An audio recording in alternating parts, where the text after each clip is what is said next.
Lovely. Hi everyone, and welcome to 2026. This is my first video of 2026, and what I thought I'd do is address a question that I am always asked in photography, and that is, Chris, I'm looking to start photography and I don't know what camera to get.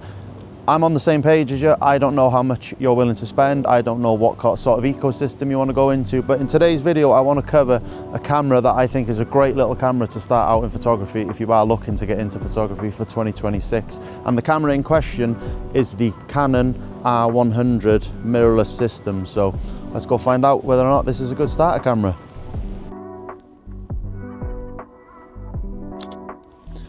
So the Canon R100 I think is a good little camera, and so far I've been around this abandoned site and I've clicked away at a couple of photos. I don't know what they're like yet until I get back to the editor, so I'll let you be the deciding factor of that. But what I thought I'd do is go over a few specs and stuff about this camera. It's not a full in-depth video about all its specs and specifications and what it's good at, what it's bad at, but I'm just going to use it and go out and see what it feels like and tell you whether or not I think it's a good camera. So this camera does actually have a 24.1 megapixel APS-C sensor on it, nice and light. The camera comes in at 356 grams in weight, so it's really nice and light to have. You could have this in your hand all day and it will not cause you any stress to the wrists or anything. My Canon R6 with the 28-70 weighs a ton, and after a full day shooting away on that, trust me, you can really feel the weight in your wrists. So I've got a few things here that I think you should know about the camera. So like I said, it's got 24.1 megapixel APS-C sensor in it. It's nice and light at 356 grams. It can do recording, it can do 4K recording, but it does have a 1.6 crop. So if you are thinking of doing it for vlogging or anything, it's no good, because it does have a 3-inch screen, but it is not a tilt out screen. It is flush to the body, so you cannot use it for any vlogging style stuff. So like I said, it can do video, but I personally probably wouldn't use it for video, to be fair.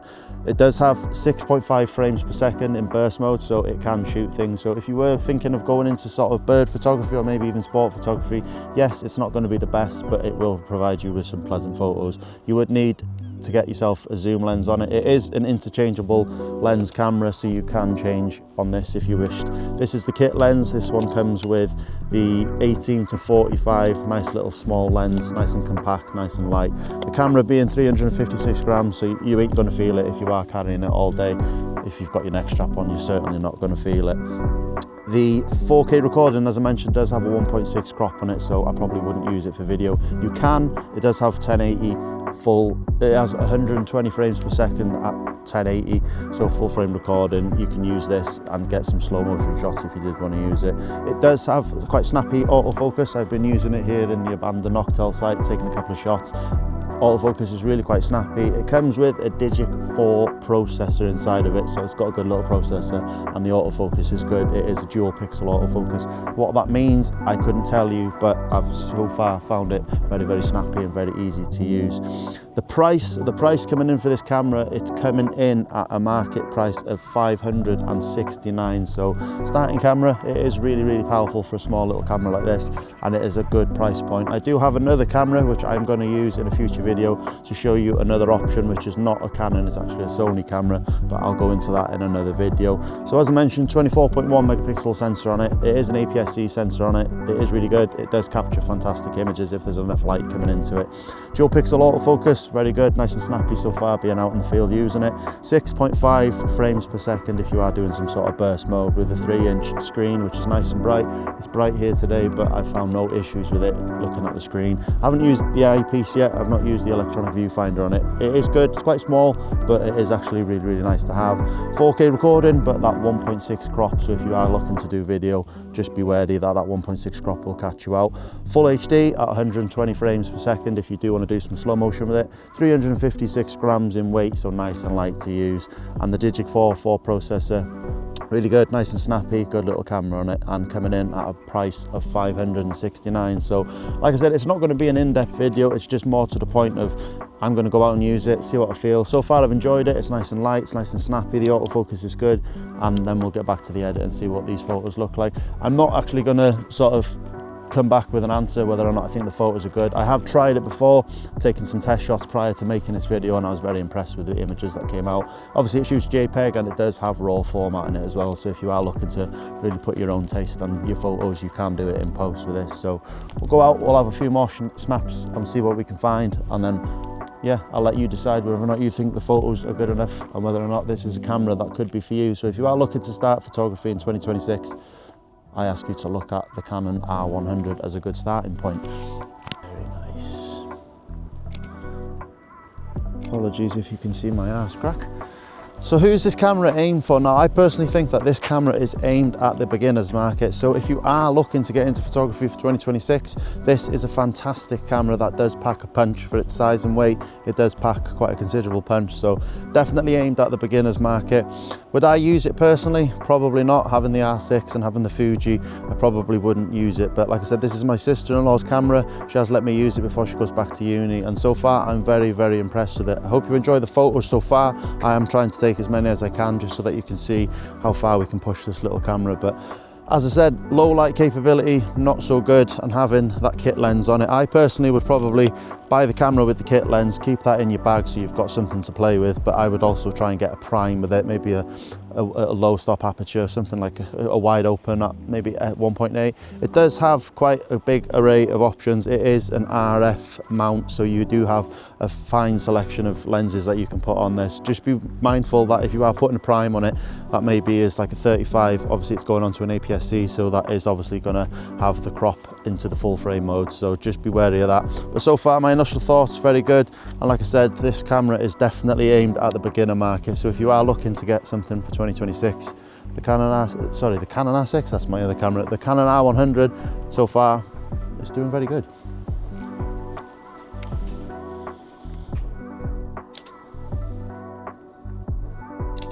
I am currently shooting in aperture priority mode, which is what I shoot in all the time. I do have a video coming out about shooting in aperture priority mode and why I do so. There's pigeons everywhere in here. I don't know how I've not been shot on yet. But yeah, my thoughts on this camera, very impressed with it. There's a lot of good points about it, a couple of bad points. Obviously, that small sensor, having that small sensor on it does make it a little bit more of a hindrance in low light. But I've got a few notes as to what I think so far about it and why I think it is a great camera. It is nice and small, nice and light, so you can go out all day using this camera and have no issues with it. Great quality images. I've not seen them yet. I'm just going to go out today, shoot these shots, go and take a variation of different photos in this site, and then I'm going to throw them on the screen and I'll let you decide that. But as I tested it before, so far I'm very happy with what I've seen from it. I've been able to push the raw photos and had no problems with it. It is cheap. Some people might think it's not, but £569 with a kit lens isn't bad to pay. So if you are starting out, this is a great camera. And like I said, you do have a big choice of lenses that you can use, and there's good options from Canon. So if you wanted to put something else on it, you do have that option. It's not a single lens camera, it is an interchangeable, so that's really, really good as well. Also, I think that the lightness really does come into play, so that when you are starting out in photography, going out, shooting all the time, this isn't going to cause you any hindrance in terms of weight or any repetitive strain injury on the wrists like my Canon R6 and the 28-70, which weighs an absolute ton.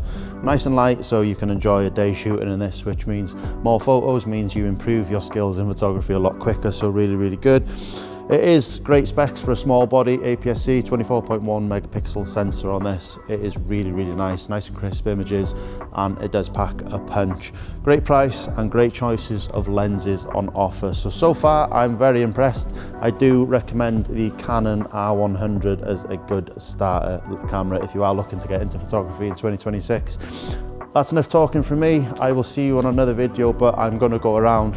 I'll just get a few more shots and throw up an array of photos on the screen. I'm going to let you decide. I think so far from my end, just using it everyday use. It's not an in-depth video. It was never going to be an in-depth video about all the specifications and all the sort of intricacies of this camera. I prefer to just get a camera, go out, test it, see what I think. Do I enjoy using it ergonomically? What is it like? What is the price range? And then it's over to you then to see whether or not you wish to start your photography journey with something like the Canon R100. So that's enough of rambling on from me, and I will look forward to seeing all you lovely faces in the next video. Hope you've enjoyed it, and I hope you enjoy the photos that are to come. I'll head out now, take some shots. I won't bore you to death talking, but I'll let you see them and I'll let you decide whether or not you think the Canon R100 is the camera for you if you're starting out photography in 2026. Hope you've enjoyed it, hope you enjoy the photos to come, and I'll see all you lovely faces in the next one. Peace.